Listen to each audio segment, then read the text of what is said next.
Hi, my name is Jay Sugarman, and I want to welcome you to Museum Open House.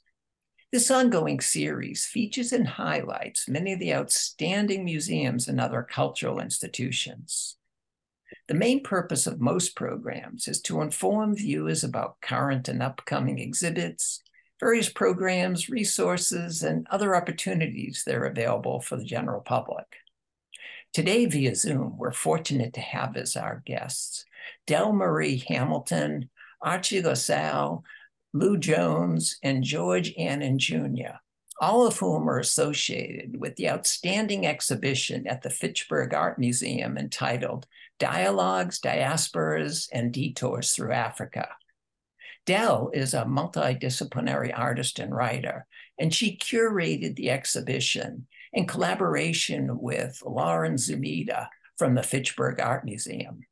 Archy, Lou, and George are all highly accomplished photographers who are involved in a wide range of endeavors. They're three of the 7 artists whose work is on display. During the program, we'll be learning why and how the exhibition came about. We'll go on a behind-the-scenes tour, and in the process, come to better understand and appreciate the talented artist whose work is featured, and how the Fitchburg Art Museum's African art collection contributed to this undertaking. In addition, we'll learn about the inaugural Black Artist Residency program at the museum and the Where Are All the Black People At initiative. Let's start by meeting our guests and then finding out all about Dialogues, Diasporas, and Detours Through Africa. Welcome. So delighted you're all able to be here today. Really looking forward to hearing much more about the exhibition. A couple of weeks ago, I had the wonderful opportunity to view the exhibition and admire all the artwork. So eager to move on and then have you inform viewers. But before we jump right to that, I also think it would be of interest if each of you would just very briefly share maybe a little bit more about your backgrounds, artistic, professional interest. Dell, would you please start? I am happy to do that. And also thank you so much, Jay, for having us on the show today. So as Jay said, my name is Dell Marie Hamilton. I'm an artist and a curator and a writer. My day job, from where I'm filming this interview, is at the Hutchins Center for African and African American Research at Harvard University, which is headed by historian and scholar Henry Louis Gates Jr. from Finding Your Roots fame. I've worked for Dr. Gates for about 20 years, and most of my role here has been in curatorial projects. And so my expertise that is brought to the Dialogues, Diasporas, and Detours exhibition really is rooted in all that I've learned here over the years working for Dr. Gates. As I said, I'm also an artist. So I have a studio in New Bedford. In 2021, I was one of the ICA Boston's Foster Prize recipients. Fabulous, fabulous. Thank you. Archy, a few words about your background, please. Again, thank you as well for having us all here. We're really excited to be a part of this. And as I always start off with, I want to thank Dell Hamilton for curating an amazing exhibition. It is one of the best exhibitions that I've seen in recent times. And knowing the artist that she was working with, I knew it wasn't an easy task. And as I said at the cafe discussion the other day, if there was an Academy Award ceremony, Dell will win in every category, for sure, for sure. Yeah. My name is Archy LaSalle. I'm a fine art photographer and an educator. I taught almost 30 years at the Cambridge Rindge and Latin School over in Cambridge, taught fine art photography there. I also do fine art photography throughout the world. I travel quite a bit, sort of like my friend Lou Jones there. And I really get excited when I go to a new place for the very first time and I'm able to just take in all of the sounds and the spirits and begin to work. So that's primarily, what I do. I'm the founder of Where Are All the Black People At, which we'll get into a little bit later on in the show. Wonderful. Thank you, Thank Archie. you. Lou, so good to see you again. Just a few words about yourself. Well, I love being here and seeing you again, and then all of my colleagues here in this endeavor. This just sort of keeps on giving. So this is a wonderful thing. But I guess in order to do this sort of long elevator speech, I'm a commercial photographer. I'm sitting in the living room of my studio.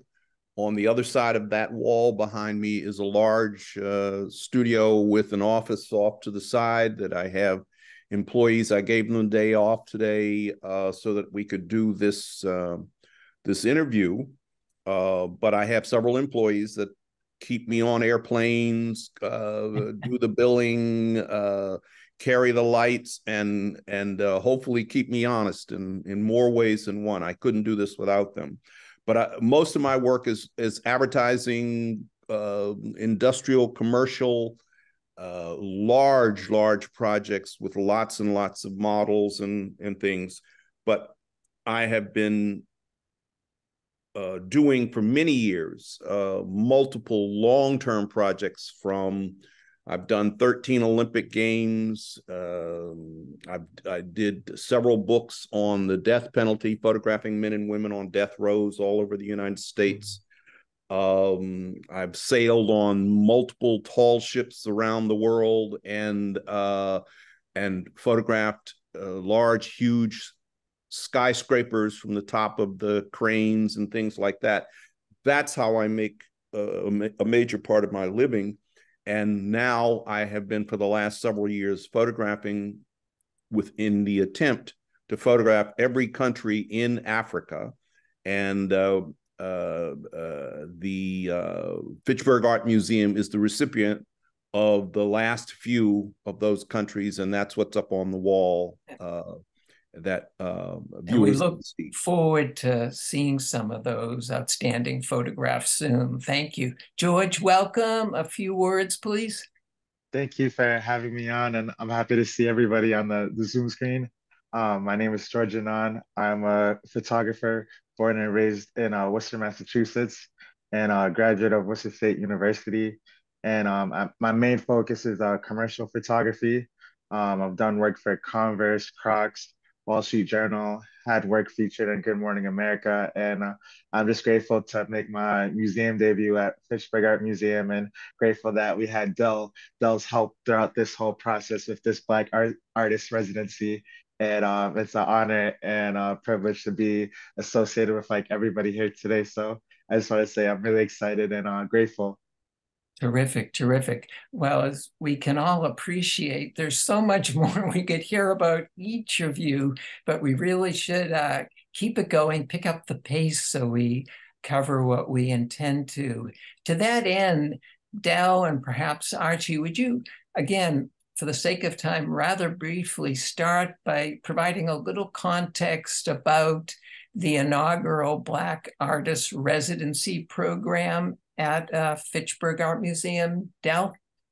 Sure, Jay. So the Black Artist Residency Program was launched last year in conjunction with Where Are All the Black People At, an artist collective that Archie founded. And the goal was essentially to provide institutional support for both sort of our elder artists working in the region, as well as emerging artists working in the region, and to give them the institutional support, the resources, as well as an opportunity to show their work in a museum space in the culmination of the exhibition. So that's sort of the goal there. The other question too that the residency was trying to respond to was in terms of where are the gaps in terms of where contemporary art and American art, where are those gaps within art institutions? And then how do you buttress your collections and enrich your collections by showing the work of Black artists as well as purchasing the work of Black artists?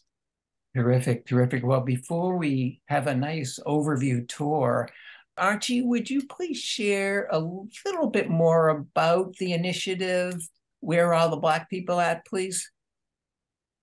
Sure, I'm delighted to do that. I started this project back in 1978, but I'm going to move forward to my teaching at Cambridge Ranger Latin School, and where I was doing quite a bit of research on the permanent collections in different museums across the country and started reaching out to them, as well as the George Eastman House in Rochester.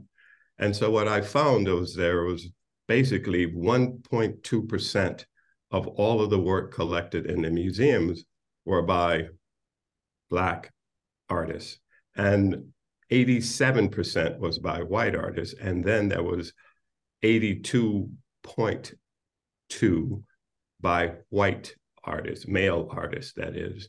And so I started calling museums and reaching out to them. And Fitchburg Art Museum was one of the first to respond. The Rose Museum responded, as well as the Harvard Art Museum with Makita Best responded as well. And the PBD Essex Museum also responded in a positive way. And so where are all the Black people at? It's been primarily working with these museums and coming up with programs and solutions to rectify this injustice that has happened throughout our country. And so that's sort of the overview of the work that we've been doing. And so working with painters, working with photographers, abstract artists, vocal artists, etc. And we're really excited to be a part of the change that is so needed here in our society, because it's long overdue. And I think that the curators and the directors of a lot of the museums, they need to either change or move on and let people that want to be more inclusive take those particular positions, because the time is now. And especially after the murder of George Floyd, they all put out those letters saying that they are going to do a better job. And for the most part, very few have, because of the same curators and directors are still pretty much gainfully employed. But I have to say that Nick has done a fantastic job. Lauren has done a fantastic job. And in fact, as well as Marie Crowley has done a wonderful job as well. So that's terrific. Well, definitely look forward to hearing more on another occasion. Moving on to the exhibition, just a few words, Dell, of how it came about. And then we're fortunate to have some fabulous photos of the area, the different galleries, and then we'll hear from the different artists. Dell, just how did it come about, and how did people become to participate in the exhibition? Yeah, that's a great question. So it started actually as a result of Makita Best, who Archie mentioned. She is a colleague and had reached out to me she's based at the Harvard Art Museum. She reached out to me and indicated that she had a colleague that wanted to produce an exhibition and had been in some early conversations with the Fitchburg Art Museum, who were very receptive to the idea of working on an exhibition for Black artists. So last summer, Archie and I had some time to talk in Harvard Square, and then I brought him over to the Hutchins Center to show him some of the projects I've done here. And then as a result of that process, I applied for the job and interviewed for the position, and then was brought on in November of 2022. Terrific, terrific. Well, as I mentioned, have these wonderful photos that are going to give us a great overview of what visitors can look forward to as we move through them. Just very briefly, inform us what we're seeing, please. Sure. So the exhibition is titled Dialogues and Diasporas and Detours, mainly because of the site specificity of the second floor contemporary art galleries. Because I'm a curator and also an artist, in particular because I work in performance, I'm really sensitive to space and to site specificity. So I knew that when we had this opportunity to organize the exhibition in the contemporary galleries, that I would be able to essentially kind of tell a story and lead visitors through the space. And so what you are seeing here is the Cookman mezzanine space. And so the image on the right is by Digi Civetta, who's one of the artists whose work is in the Dialogues Gallery. And then the image there on the left is of Lucy Terry Prince, and this work was commissioned by Reginald Jackson, who's one of the other artists in the exhibition. And so this piece was developed by a Ghanaian artist named Kweku Da Vinci. And so, as I said, the exhibition is organized into 3 themes. This room here is the dialogues room. And in this room, what you're seeing here is the work of Lou Jones, and then pieces from the African art collection of the Fitchburg Art Museum. That was another real catalyst that really guided the whole process of the exhibition. The artists were charged with responding to the African art collection. And so Lou's work, Digi's work, and Bashizo's work make up the dialogues space, partly because these are artists who have tapped into themselves in poetic and transcendent ways, and they've dialogued with themselves and then dialoguing with the continent of Africa. And so that's why that's where that theme sort of comes into play in that room. And then in the Diasporas room, where we find the work of George and Archy and Reginald Jackson, as you see here on the screen in the centerpiece here, that triptych is by Archy. In this room, what I was thinking about in terms of diaspora is how are the ways that African Americans, formerly enslaved, and certainly new immigrants from the continent, how do they shape and make the lands that tell stories about who we are? And in particular, because George and Archy's work was really predicated on responding to farming objects that were within the exhibition, I knew that, again, with Reginald Jackson's piece here, this collage piece on the wall, this promised land sort of invitation, that alone could tell a story about the land and geography of what we are experiencing here in New England. How do you make a new story when you put down roots in a place, right? And then in the Detours room, that is the work of Sharon Dunn. Sharon was responding to the permanent installation that is all focused on the country of Egypt. And that alone, the country of Egypt itself has, for many, many decades, for generations, provided inspiration to Black artists the world over. And in often instances, Egypt and contemporary Black art is fused together in the notion of Afrofuturism. And so with Sharon's work, what she wanted to do is not only create photographs in response to the permanent Egyptian installation, but she also then takes us on a tour by creating 6 virtual exhibitions. And so those are the computer monitors that you see there. Mm-hmm. And so that detour notion really speaks to the way that the internet sort of takes us down rabbit holes. You go online to go look for one, object or item or something to put in your shopping cart, and next thing you know, the algorithm is taking you on to another path. So that's where the detour through Africa conversation comes through. And then this image here, what you're seeing are images by Reginald Jackson on the right. And then in the center there with those stencils, that's more work by Digi Civetta. And then further down, you see the garments on the wall. Those are also by Digi Civetta. Digi is a multimedia artist as well. She works in painting and in performance and fashion design. So that's kind of what you're seeing there. But this section is the Learning Lounge. This is also a reading space. I always have a reading list with every single exhibition that I curate. This is the first time I was able to have an actual reading space for young people, for old folks, for everyone in between, to be able to engage with artworks that the artists created for the exhibition, but also too, there's a library space just to the right of Reginald's images there. It's a wonderful opportunity, and one that I've noticed that many of the major exhibitions at the Fitchburg Art Museum have, which really makes it sort of extra special place to visit. Moving on, Lou, welcome again, and just a few words about your contribution to the exhibition, please, and then we'll look at some photographs. My section is traditional photography, hopefully plus. I have been for the last several years engaging by going for extended periods of time back to Africa and photographing each country one by one, and trying to dispel a lot of the myths that colonialism and Western media has created about today's Africa. It's all contemporary work. That's what the point of the project, and that sort of dovetailed into the larger idea of what this project is, in that we're showing contemporary Africa in the work that I'm doing, and we tied it in with the collection, which is traditional Africa.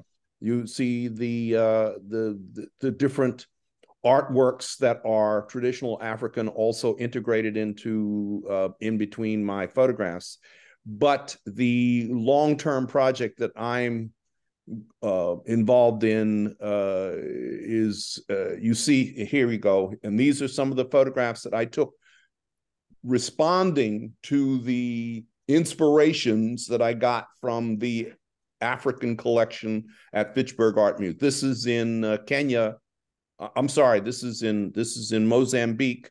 This is a most recent, just a couple of months ago, I was in Mozambique for an extended period of time. And this is a very well-known dance troupe that is choreographing contemporary dance, but using very traditional elements from their history. This is again in Mozambique, country way out on the eastern part of Africa, right on the Indian Ocean. So this is a harbor, Indian Ocean harbor waters, and this is showing how they have integrated into the long-term history of the Indian Ocean and its history in Africa and the world, but also the contemporary way in which people are being employed and how people are making a living. This is fishermen and a whole in a large fishing fleet. Outstanding shot. And what are we seeing here? Well, we have to be very, very careful. This is something that we have had to wrestle with the entire time since we're doing contemporary Africa. And like I said, dispelling a lot of the negative issues that have come about, and the very, very negative issues which are intentionally negative by Western media. We have gone back and done a lot of interiors. A lot of the photography that we see by Western is outside. So we have gone inside to show a lot of, and this is the largest ghetto in the entire continent of Africa. It's in Kenya, it's in Nairobi, and it is an entire society. And being able to go into the interiors of how people live without municipal electricity, water, without any of the sort of necessities that we consider part of our society, how people have found a way to live. And this is a family in one of the ghettos in Kenya. Wonderful opportunity to see. And just a couple words about this studio that we're seeing. Quite a contrast. Well, that's the point of the entire, is to show how we often only see photographs of the kids with enlarged bellies and flies on their faces, and we talk about desertification and how people are not able to feed themselves, or we have this measure that Western media has put on. This is a society that lives on $100 a year. So how can they possibly be an advanced culture? All of these kinds of things. Well, in point of fact, everything that we have here in the United States and more goes on. And this is a contrast, like you said, this is one of the TV stations. So the communications, how we have gone from using very traditional elements to the fact that in Africa, they have leapfrogged over our technologies and are using cell phones in ways that we only can hope to. And so this is one of the TV stations, and how communication, we go into newspapers, etc., and TV stations. Well, I know there's much, much more we can hear, and eager to hear about the Pan-Africa Project. But for the sake of our time, we're going to move on to the second gallery that Dell highlighted, Diasporas. And Archie, would you please say a few words about this and your contribution? Well, sure. I'm really delighted to have this opportunity. But before I begin that, I want to back up and piggyback on some of Lou's comments. And it seems that, you know, everything that the media puts out about Africa, it's from a white perspective of what Africa is. And as Lou said, that is very far from the truth. And even in this country, things have to be, I guess, blessed by whites. And Black people do not want white people writing our history. We don't want white people writing about our day-to-day struggles or our day-to-day joys. We can do that ourselves. And that's been shown that we can do that ourselves. And one of the other things that I want to focus on is that all Black and brown artists do not photograph their culture. That's something that I think predominantly the white society tried to pigeonhole us in. They want to see people struggling, sitting on stoops, at riots and things of that nature. We photograph all kinds of things. We paint all kinds of things. And when I think of Sam Gillam's paintings of cloth and materials and things of that nature. So, you know, should be just as free to pursue any art form that we want to pursue, and that should be the end of it. But getting into my project around farming, I worked a lot with the World's Farmers Association out in Lancaster, Mass. It's a farming organization that's run predominantly by women, and what they have is different plots of land that they lease out periodically to different immigrant farmers who come to this country. And when this organization first started, there was only 2 families from Africa and about 140 from Southeast Asia in the mountains. And that was 30 years ago. And now there are over 240 African families. There are something like 35 different countries in Africa that is represented by farming the foods that they grew in Africa. And as George titled his project, From Seeds to Plates, and it was a beautiful segue that George and I came together and started working on this project.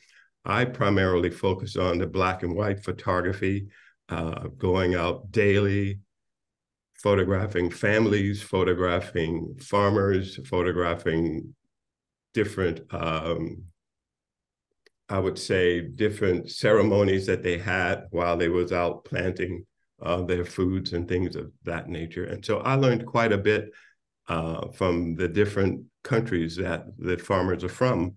And I was really thankful for that. And I also photographed the land as well. It's a project that I worked on for 2 years, 2.5 years or better, and both in this country and also in Italy. I worked there as well. So your work is so captivating. I know I've at the museum, and just having the opportunity to have the image myself, have looked at this for time and time again. So appealing to enjoy your craftsmanship. Well, with this image, with this image here, excuse me, I wanted the two women looking forward, and I love the way the gentleman is walking away and watering. And what really struck me when I was photographing this, I don't know how he can move his left leg again without tripping when you really look at the way his feet are. And I'm really focusing on composition constantly. That's what I really enjoy doing the most when I'm out working. Really appreciate that. Dell, would you say a word, please? Yeah, what I was going to say is that when the work was dropped off and we were unboxing Archy's work, initially the plan was to have, one wall with all of Archy's black and white images and then a separate wall with George's images. But as I was unpacking Archy's work and George's work, and in particular this triptych, I realized that I wanted to lean into that notion of the three again with the dialogues and the diasporas and detours. And so the triptych alone sort of became an anchor. And actually, that offered me an opportunity to actually change my floor plan on the fly. And so this piece became kind of the anchor in the room. Obviously that collage by Reggie, is the invitation. And then what we decided to do is pull more pieces from the collection and organize those in trios as well. So that was one of the things that, again, so me as a curator being just responsive to the space. One other point I would just like to make is that the World Farmers Organization in Lancaster, many of the farmers and their families were impacted by the floods this past summer. So they do have a flood relief fund if folks want to contribute to that. Wonderful, wonderful. Thanks for the additional background information. George, want to move on and hear about your fabulous experiences with several organizations and the time you put into getting acclimated. I was quite taken with that, reading about it at the museum. Would you share about your experience and what you were after with your work? Yes, sure, I could do that. So for my portion of the project from Seeds to Plates, I worked with two nonprofit organizations in my hometown of Worcester. So I worked with Together We Eat, and their main focus is hydroponic farming. So they're able to have like a mobile setup, and in theory, anywhere in the world, they can have like their setup and their operations happen within indoor facilities. And then the second organization that I worked with is REC Worcester, and they're more of like a traditional farming sense where they have like their own acre of land in the middle of Maine South Worcester. And both organizations hold a near and dear place in my heart, just because prior to this project, I had very little experience being on the farm. I'm very much a city boy, so farming was always out of sight, out of mind. So I didn't really know too much, nor did I give my chance of self to learn a lot about farming up until this experience. And I feel like just working on these photos throughout the course of the year, I really gained to grow a lot of appreciation and respect and admiration for how hard and how much labor goes into like making sure that we have produce and vegetables for us to eat on the daily. And here, I think, is this the executive director? Yes, so this is Charles Lester. So he is the main director of Together We Eat. And the thing is about this location of where the photo was taken, they're actually based at my old elementary school.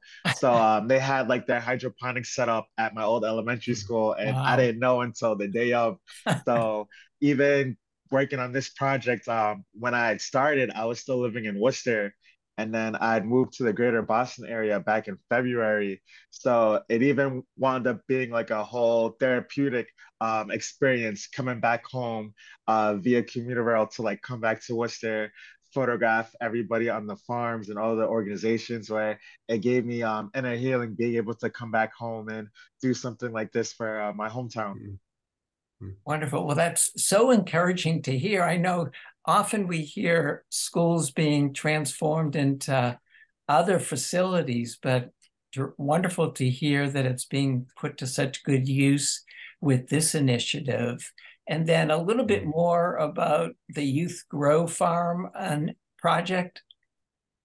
So Youth Grow is a organization underneath REC Worcester. So it's a yearly program that they run for teens from the ages of 13 to I believe 18. And they're not only helping out with operations on the farm, but they're also spearheading workshops and different initiatives. And it's a very cool way for teens in the city, Black and Brown teens, to gain not only social skills, but job skills, opportunities, and life skills. And just being around them for the time that I did, they gave me such an adrenaline rush of like energy and enthusiasm where oftentimes I felt like I was on summer camp anytime I'd meet them at one of the locations where I purposely would make sure that I wear one of the staff t-shirts so that way like I can feel like just involved as them as they are as like they're working out operations on the farm. And it was just like a joy to spend as much time as I could with them. And then a few words about this opportunity through the Worcester organization. So I had a lot of mutual friends wound up working at REC Worcester. So they were kind of the spearhead for me to get involved, to reach out. So when Archie first approached me with this opportunity for the project, he had already been working on his farming project. So then with this whole mentee mentor type of deal, we wanted to have our work feel collaborative. So it was such a great challenge for me to like come and step into this world of agriculture because that's not really what I photograph on a daily. It's not something I have expertise in, but I feel like a much better artist in person for like going through this whole process throughout the year where I'm realizing like, all right, I might not be able to control all the variables or the settings when I'm out on location, but it's allowing me to be more adaptive, more fluid. And in return for me being like flexible, it gave me a chance to bond so many new relationships within my hometown. So I'm just grateful that Archie reached out to me for this opportunity. And I'm happy that I had his mentorship along with everybody else involved for like Fitchburg Art Museum, where they're really kind and nurturing and supportive, where a lot of this stuff was brand new for me, like even printing out my own work. I hadn't done it very often. I'm so used to taking photos and then giving it off to the client, and then I'm on to the next project. So for this, it was kind of a year-long education where just every moment, whether it would be in Zoom meetings or in-person meetings or out on the field on location, I was learning and absorbing every single day. Wonderful. Well, definitely appreciated your work. And I'm so glad you mentioned the mentoring with Archie, because found that to be a very strong and interesting aspect of the Black Artist Residency program, the pairing of veterans, accomplished artists like Archie and Lou with some of the more emerging artists like yourself. Moving on, just a few words, Dell and anybody else who might just want to add about some of the artists who weren't able to join us, who we got a little feel for in the overview, but we have a few minutes to hear about each of them. Dell, a little bit more about DG?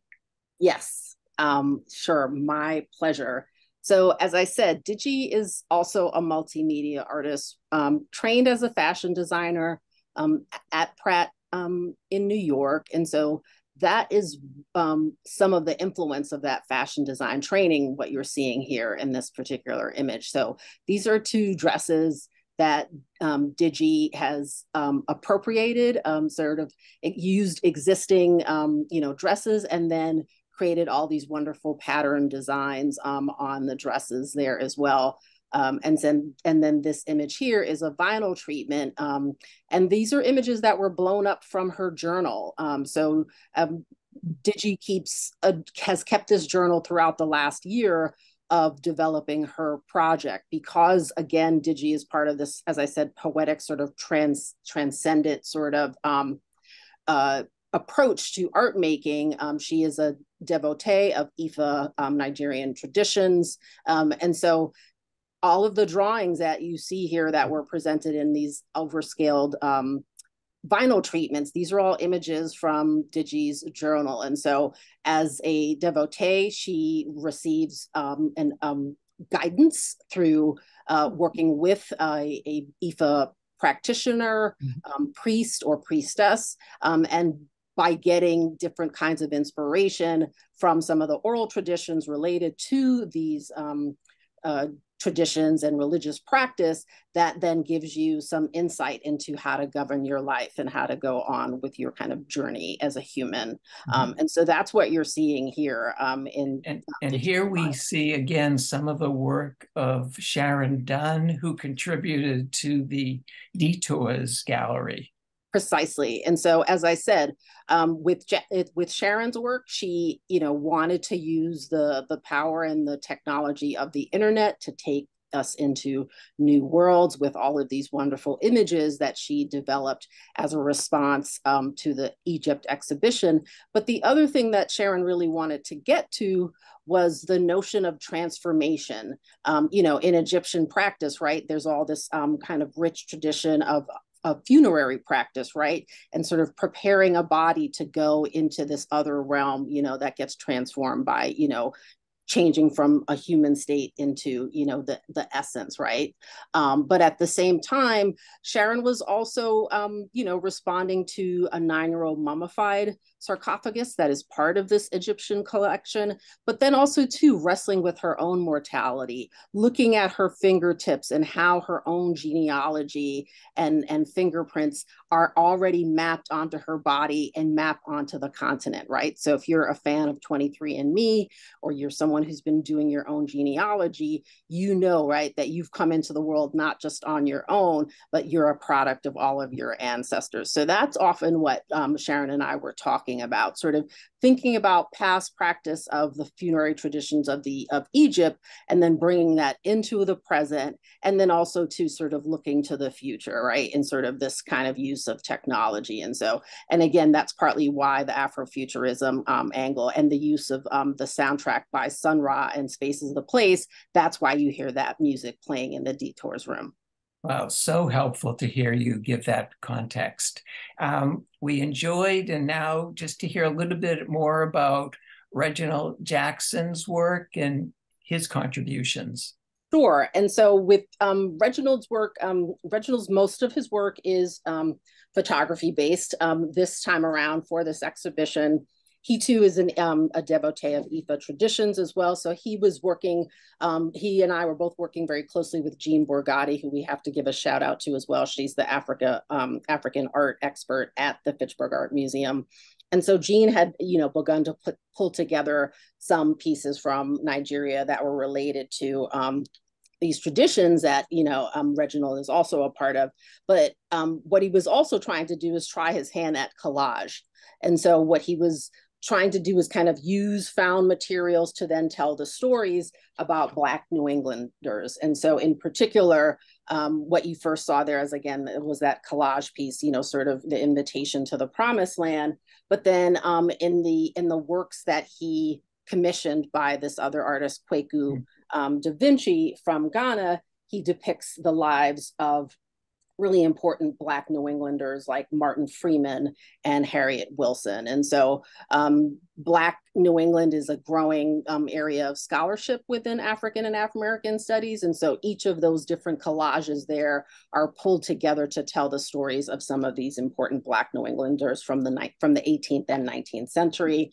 And then this piece here is also a nod again to IFA traditions and IFA divination and so forth. Great, which leads us to final artist to hear a little bit about, please. Sure. So this is the work of Bashizo. Bashizo is also a multimedia artist, mostly known for performance art, is a colleague and mentee of Sharon Dunn because of their connections at Mass Art.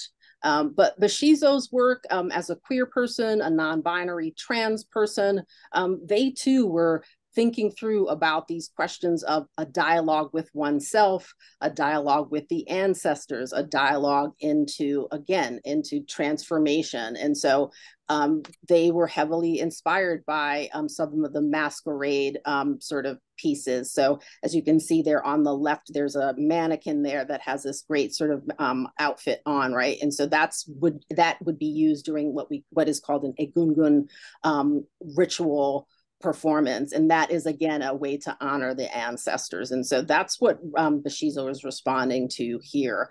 I had been following Bushizo's work for some time, but as you can see, those kind of like, handmade dolls are hanging there. These are for, both children that are part of the transatlantic slave trade, but also too, sort of, again, speaking into existence, like a space for belonging and healing, in particular for queer and trans folks.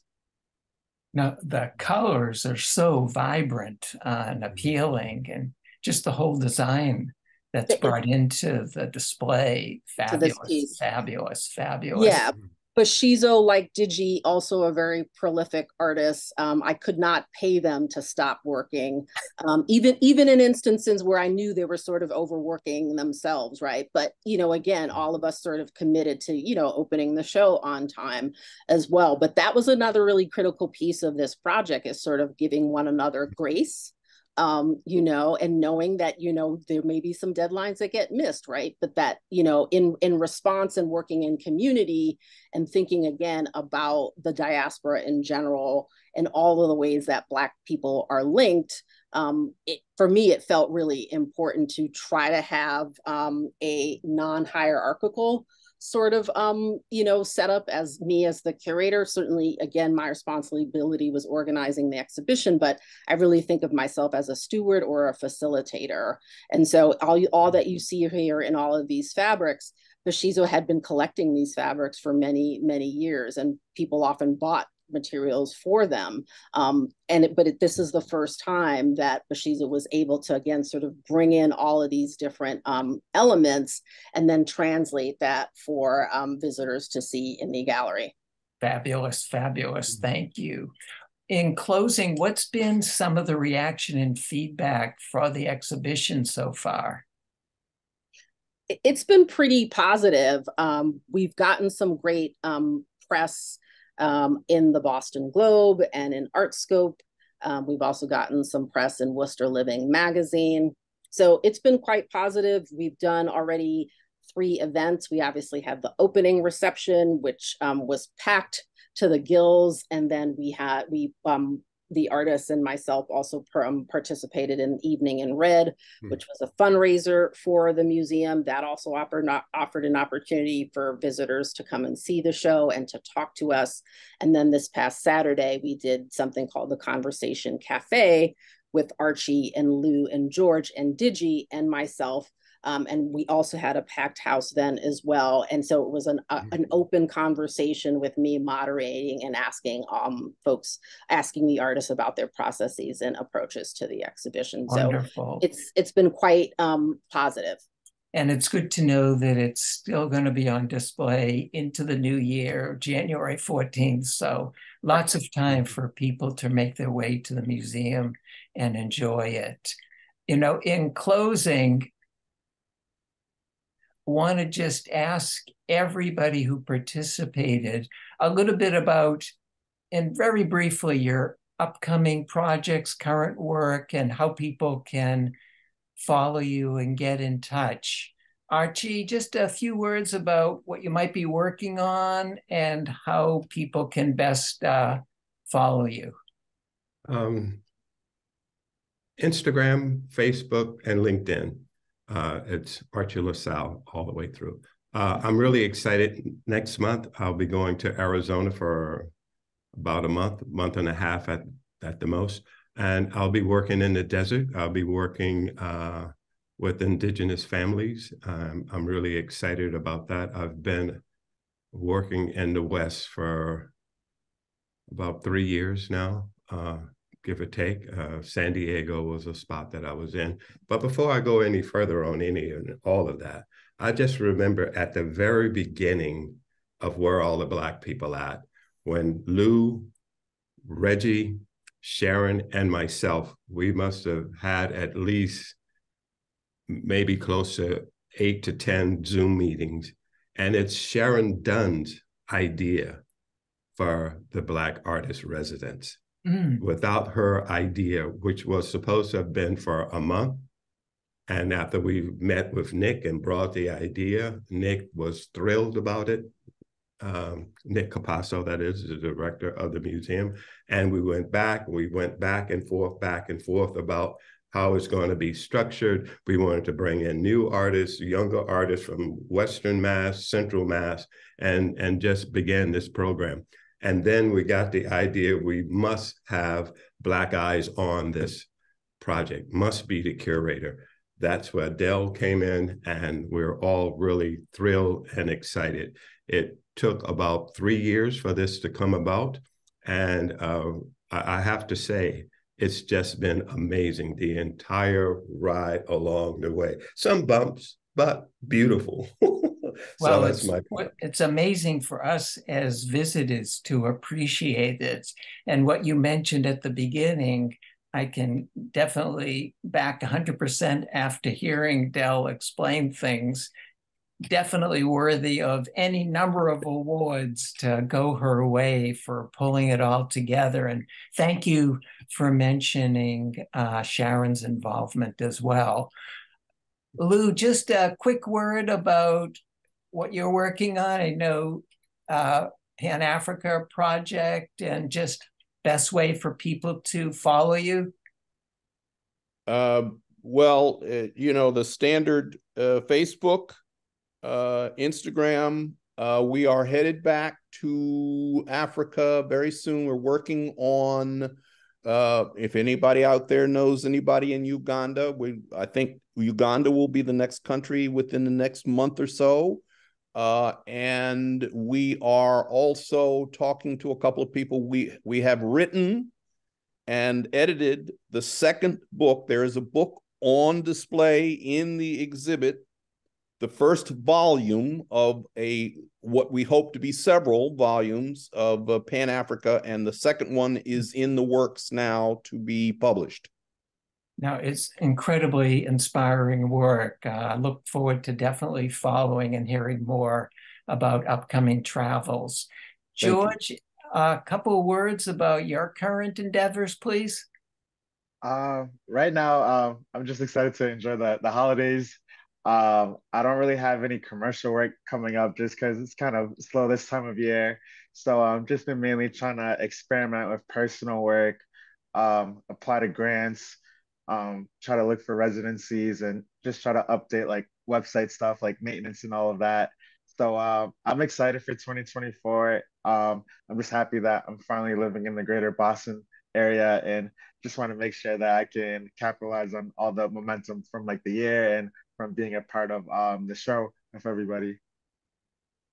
It was wonderful to become acquainted with your work and look forward to following it in the future. Thank you.